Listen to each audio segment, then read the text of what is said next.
A young boy named Itsuro Kurosu lives in this apartment. He has been struggling with a severe social withdrawal and depression after he was unable to get admission into a university. He has cut off every single person in his life, including his parents. Itsuro believes his existence is meaningless. Nothing new ever happens in his life, and that everything has lost its charm. One day, he's lying on his bed recalling the digits of pi when he decides to commit the unthinkable. He wraps a belt around his neck and ties the other end on a shelf. Just when he lets his body hang, he starts struggling. This causes the shelf to break off the wall and fall down on top of him. Itsuro catches his breath when he notices a beam of light entering the room. Turns out, the broken shelf has left a small hole in the wall that opens into the apartment next door. He peeks through the hole to see his beautiful neighbor, Ryo Miyaichi. Itsuro is mesmerized by her beauty as he continues staring at her, enjoying her meal. On Ryo's side, the hole is quite unnoticeable since it opens into a bookshelf. Following that day, Itsuro starts observing Ryo's everyday life. He's still surprised about the fact that a pretty girl like Ryo lives right next to him. The next day, Ryo heads out carrying a bag and some books. Seeing this, Itsuro assumes she's a student. He eats the last of his food that consists of a few cheap snacks. Bored and curious, he spends the whole day watching Ryo. Noticing that she only leaves the house to attend classes and never seems to meet anyone, Itsuro figures she doesn't have any friends. One day, while Itsuro is snooping, Ryo suddenly disappears. In a desperate attempt to find out where she is, Itsuro steps out of his apartment for the first time in a while. He goes over to her door and tries to listen to any sounds. Just when he's trying to peek through the mail slot, he notices a girl downstairs noticing his creepy behavior.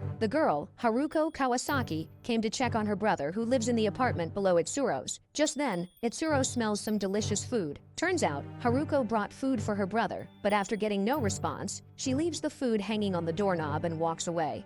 Itsuro takes the chance to steal the bag, hoping to eat some real food. He opens the bag and takes a few bites before he's interrupted once again. This time, Ryo herself is staring down at his creepy behavior. After a brief introduction, Ryo finds out that Itsuro is her neighbor. She then invites him for lunch at her apartment. Itsuro quickly agrees. So while Ryo is preparing the food, Itsuro looks around her apartment when he finds the hole in the wall. Just then, Ryo enters and mentions Itsuro's stretchy trouser strings. After that, they enjoy a delicious home-cooked meal together. Itsuro heads back to his place in a surprisingly good mood, after Ryo tells him they should hang out again sometime. Ever since that day, Itsuro starts visiting Ryo more often for meals, despite the fact that he's still secretly watching her. One day he finally gathers the courage to ask her why she wants to spend time with someone like him. Itsuro reveals how he has quit his prep school, and he doesn't have a job either. Ryo mentions how quickly they have formed a connection over a short span of time, and that means a lot to her. Her words touch Itsuro deeply. After quickly finishing his food,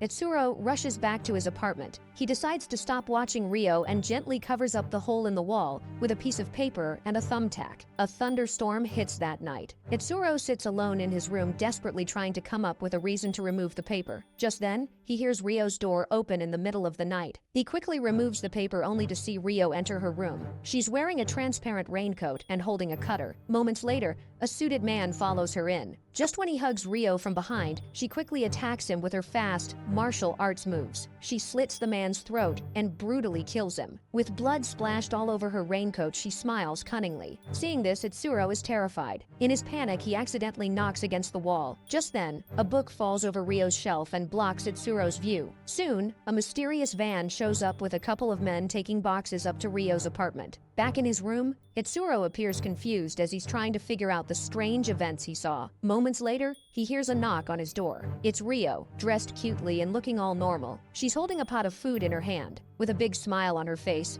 she asks Itsuro if they can eat in his apartment every now and then. After clearing out some space and lighting up a few candles, they set up the table. Ryo is calm and composed as she eats her food. On the contrary, Itsuro is still unable to wrap his head around the fact that Ryo just killed somebody. While eating, Ryo brings up Itsuro's question and asks him not to get anxious. She talks about how after being alone for a long time, she starts questioning their sanity. However, being around Itsuro makes her feel normal. Once Ryo is gone, Itsuro uses a chopstick to knock over the book that was blocking his view to the room. He looks around the room and finds Ryo enjoying some tea. Seeing how everything looks normal, he assumes he must be hallucinating and that none of last night's events actually happened. Moments later, a voice tells Ryo goodbye. Itsuro rushes to his his door to see who the person is. Just then, a mysterious woman named Reina and Meiji passes by his door. When she looks back to see Etsuro standing in his door, he quickly shuts it. She calls Etsuro by his name and stops for a brief moment before leaving. The next morning, Rio runs into Etsuro on her way to university. She offers him to use her washing machine to wash his clothes before asking him to eat at his place again. While washing his clothes, Etsuro recalls the murder scene. However, his admiration for Rio misleads him once again. Looking forward to eating together, Etsuro rushes home, cleans up and sets the table. Later that night, while he's waiting for Rio to come over, Etsuro hears the door opening at her apartment. He looks through the hole only to find Rio killing another man with a bee tattoo on his arm. Just like before, she's wearing the raincoat. Using her kung fu skills, she slits the man's throat before smiling cunningly. Etsuro quickly realizes that it's not a hallucination. Rio is actually bringing men to her house and killing them. Shocked, Etsuro screams, which makes Rio notice the hole. She sticks her box cutter through it before looking directly at him through the hole. Terrified, Etsuro runs out of the apartment and Rio chases after him through the streets with the cutter in hand. Using the emergency exit, he reaches the rooftop of a building. However, Rio quickly catches up and traps him there. She asks him if she saw her kill the man. Etsuro admits he's been watching her for some time and that he already knew that she was a killer. She finds it interesting that even though he knew she was a killer, he still came over to eat with her.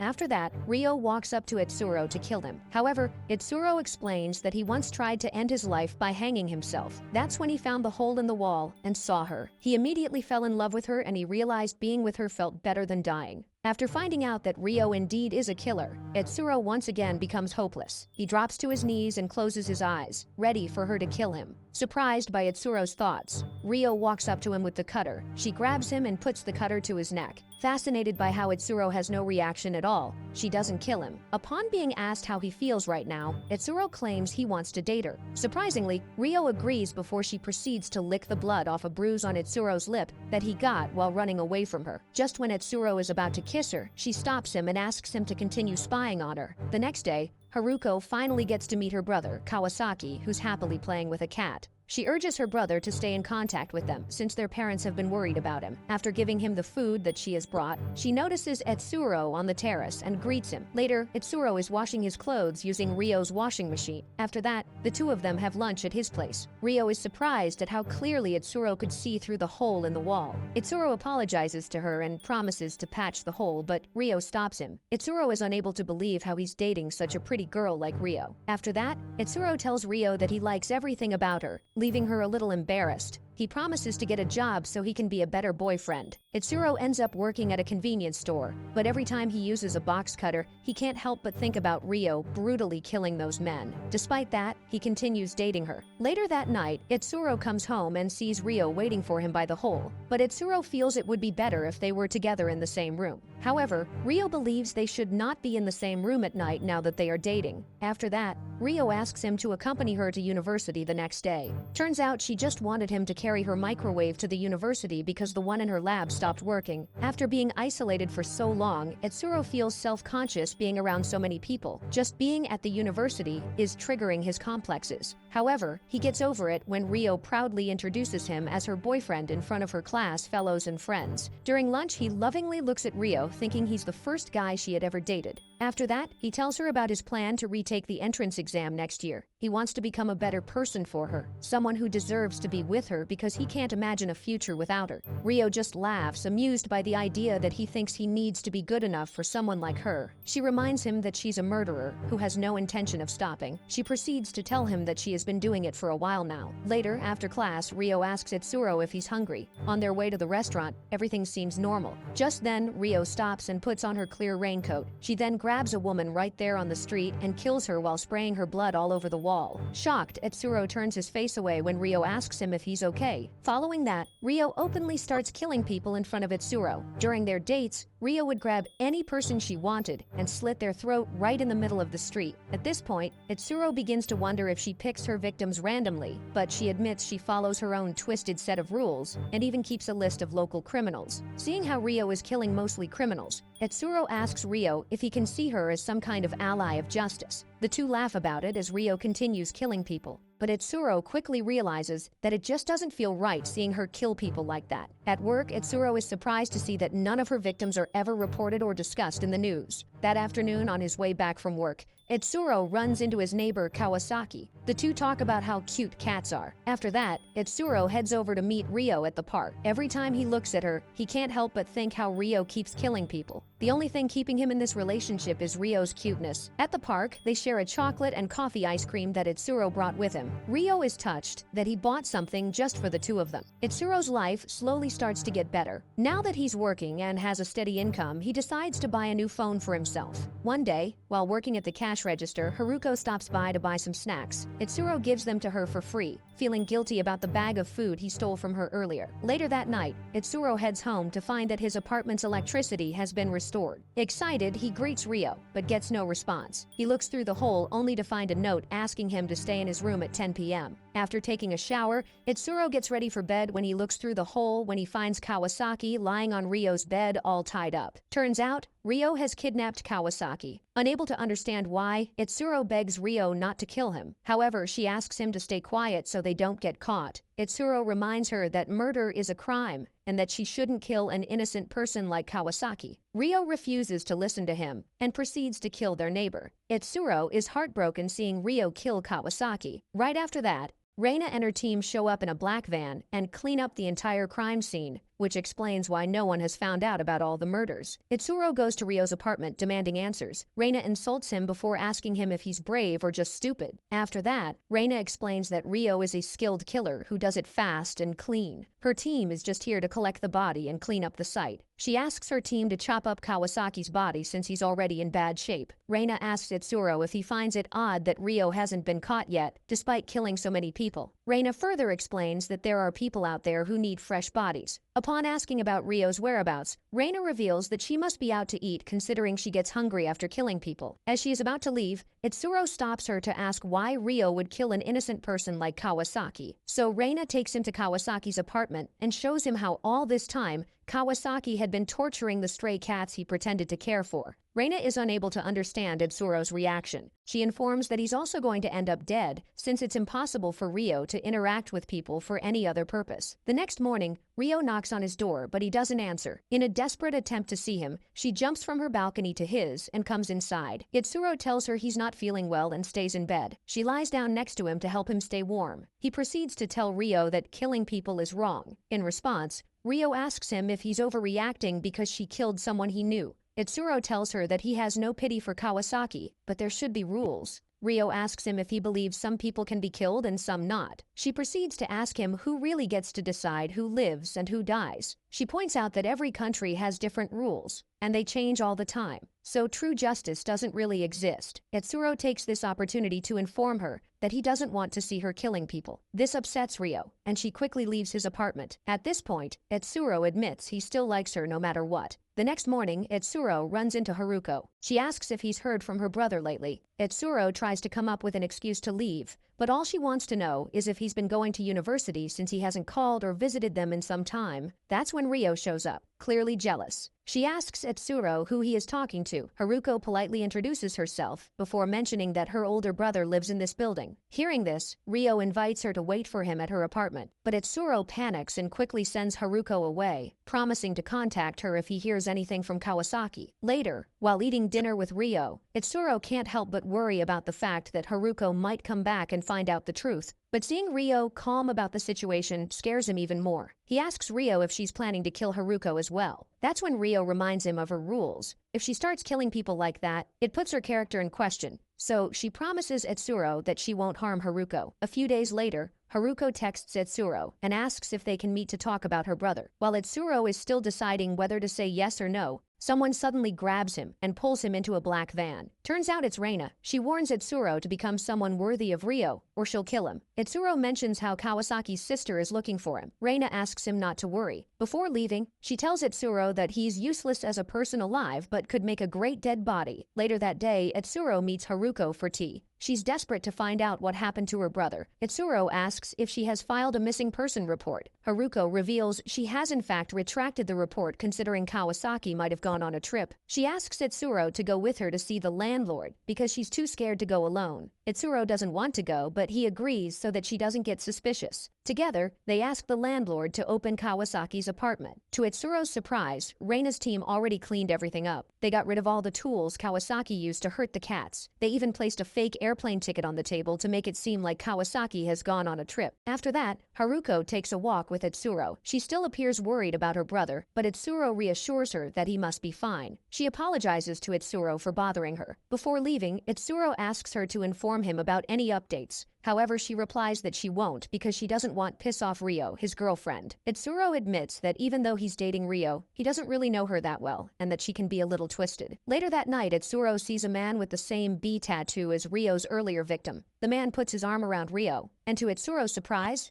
she doesn't push him away. Later at dinner, Itsuro brings it up and asks Ryo who that guy was. Instead of answering, she replies that being a university student, she can meet anyone she wants. Suspecting Ryo, Itsuro asks if she's going to dump him. Just then, she accuses him of spending time with Haruko. Itsuro denies her claims and reveals that he only talked to Haruko to protect her. Ryo mentions how Reina covered her track, yet he's drooling around Haruko. Itsuro suspects Ryo is up to something, so he confronts her. This makes her mad, so she leaves the room before asking him to cut off Haruko. After that, Itsuro hugs her, but when he leans in to kiss her, she threatens to kill him. Later that night, Ryo meets the B-gang and tells them that she's rejecting their offer to be their personal killer. Angry, the leader reminds her that they know she killed one of their members. He asserts that she is now a part of their cleanup crew, and if she refuses to do the job or goes to the police, they will kill Itsuro. The next day, Ryo is waiting outside Itsuro's work to walk him home. At home, they find Haruko waiting outside, so they invite her in. The three of them are having tea when Haruko shows them a postcard by Kawasaki, faked by Reina to cover up the truth. Haruko is worried about what she's going to say to their parents. Stressing about Kawasaki not answering her phone, Haruko suddenly passes out. Turns out, Ryo drugged her tea and plans to kill her. Itsuro tries to stop her by reminding her that she doesn't kill people to keep them quiet, but Ryo claims she makes her own rules. Itsuro is worried that if she keeps slaughtering people like this, the police will find out. She threatens to kill Itsuro by slitting his artery until he bleeds out, but because of Itsuro's persistence, she eventually backs off. When Haruko wakes up, she confesses her feelings for Itsuro. Their moment is cut short when Reina's team arrives, expecting to find Haruko dead. As Haruko leaves, Reina warns Itsuro not to confuse Ryo. She mentions how this is the first time Ryo hasn't killed someone that she wanted. Claiming Ryo will never truly connect with him, Reina threatens Itsuro to leave her alone. Later, Ryo meets Reina and apologizes for not going through with killing Haruko. Ryo shares an ice cream with her when Reina reminds her that she is the one who gets to decide who lives or dies. But if she hesitates, the bodies won't be clean, so Reina won't be able to use them. Meanwhile, Itsuro meets Haruko at a cafe. She tells him her feelings for him are real. However, Itsuro gently turns her down, claiming he was only trying to help with her brother.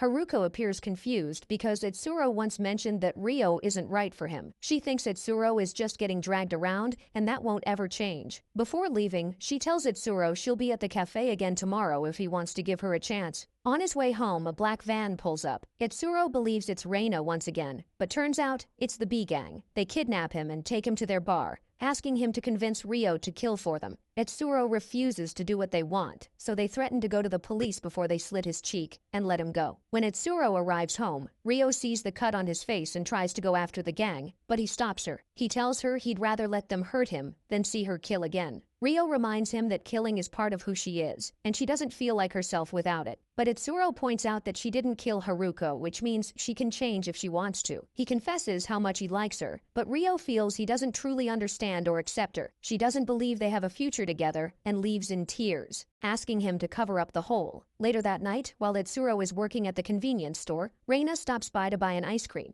She tells him Ryo has asked for a major cleanup soon. Itsuro still struggles with accepting all the killing, but Reina claims what they have is a rare bond no one can break. That night, Itsuro hears strange sounds coming from Ryo's apartment. He rushes to look through the hole only to find Ryo killing another person, with the difference that this time, she doesn't smile after killing. Instead, she's crying. This makes him believe that the B-gang must have forced her to kill this person. At that moment, Itsuro has a wild realization. Ryo might not change or need him, but he can't deny the fact that he needs her. After calling Haruko to inform her he can't meet up, he goes straight to the B-gang's bar. Itsuro begs them to stop Ryo from killing, but when they don't listen, he pulls out a cutter and tries to fight them. Certainly, he's no match for the whole gang and they quickly overpower him. The gang throws him to the ground and starts beating him up. That's when the gang leader grabs him and tries to cut his neck the same way Ryo does. Just then, the power cuts out and sleeping gas fills the room. As everyone starts passing out, Ryo shows up in her transparent raincoat. She's initially surprised to see Itsuro there,